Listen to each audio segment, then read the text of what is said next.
Hello and welcome to the day ahead. It is Monday, August the 25th. I'm Andrew Gagan. Well, the local market is set to rally to a new record today to begin the week, with ASX futures up more than 0.9%. This follows a risk-on rally across global equity markets on Friday, with European shares closing at their highest level in more than 5 months. The catalyst? Comments from Federal Reserve Chair Jerome Powell, pointing to a possible rate cut at the central bank's September meeting. On Wall Street, the Dow closed at a record, with the consumer discretionary sector up more than 3%. Most mega-cap growth stocks soared, Tesla leading the gains. Shares of Google parent Alphabet rose as it signed a 6-year cloud computing deal with Meta worth more than $10 billion. And Nvidia will be in focus this week as it delivers its quarterly results, with earnings from the semiconductor giant posing a crucial test for the AI trade. Intel climbed further on expectations that the Trump administration will see the government take a 10% stake in the company. Intuit fell heavily after forecasting first quarter revenue below analysts' estimates due to weak performance at its MailChimp marketing platform. Workday also fell after the human resources software provider provided an inline outlook for the current quarter.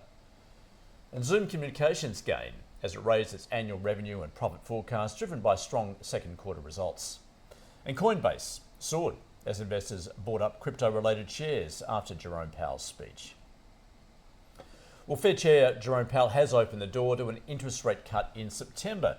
His speech at the annual Jackson Hole Symposium on Friday was perceived by markets to be more dovish than expected, as he highlighted labour market risks, saying the stability of the unemployment rate and other labour market measures allows us to proceed carefully as we consider changes to our policy stance. Nonetheless, with policy in restrictive territory, the baseline outlook and the shifting balance of risks may warrant adjusting our policy stance. He added that the labour market is in a curious kind of balance, saying this unusual situation suggests that downside risks to employment are rising. If those risks materialise, they can do so quickly in the form of sharply higher layoffs and rising unemployment. Well, in the wake of those comments, US rate futures market priced in an 89% chance the Fed will cut rates in September, according to CME's GroupWatch FedWatch tool, while factoring in 58 basis points of easing this year. US Treasury yields sank on the prospect of a possible interest rate cut at the meeting next month.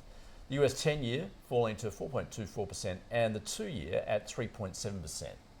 And the US dollar index was down almost 1% on the day, the Aussie dollar having bounced back to 64.9 US cents. And Bitcoin is trading around 112,000 US dollars. Oil prices steadied on Friday amid uncertainty surrounding a potential peace deal between Russia and Ukraine, with prices gaining on the week for the first time in 3 weeks. However, over the weekend, Ukraine launched a drone attack on Russia, forcing a sharp fall in the capacity of a reactor at one of its biggest nuclear power plants and sparking a blaze at a major fuel export terminal. Brent crude futures around $67 a barrel. Copper rose almost 0.5%. Iron ore fell to $100 a tonne, and gold jumped around 1% off the back of Jerome Powell's speech at $3,371 an ounce. On the data docket locally this week, we get minutes from the RBA's August meeting tomorrow. The monthly read on inflation is revealed on Wednesday. Thursday sees CapEx data for the June quarter, followed by private sector credit on Friday. Overseas, US new home sales data appears on Monday, followed by durable goods orders on Tuesday, along with consumer confidence. Wednesday, China industrial profits. Thursday, US economic growth figures for the June quarter. And on Friday, the US core PCE price index, as well as the trade balance. Reporting season continues today. Among those companies handing down results are Aussie Broadband, Ansell, Bendigo and Adelaide Bank, Dalrymple Bay, Endeavour Group, Fortescue, Pilbara, NIB, Nuix, Reece, Regal Partners and Southern Cross Austereo. That's your day ahead. See you again tomorrow.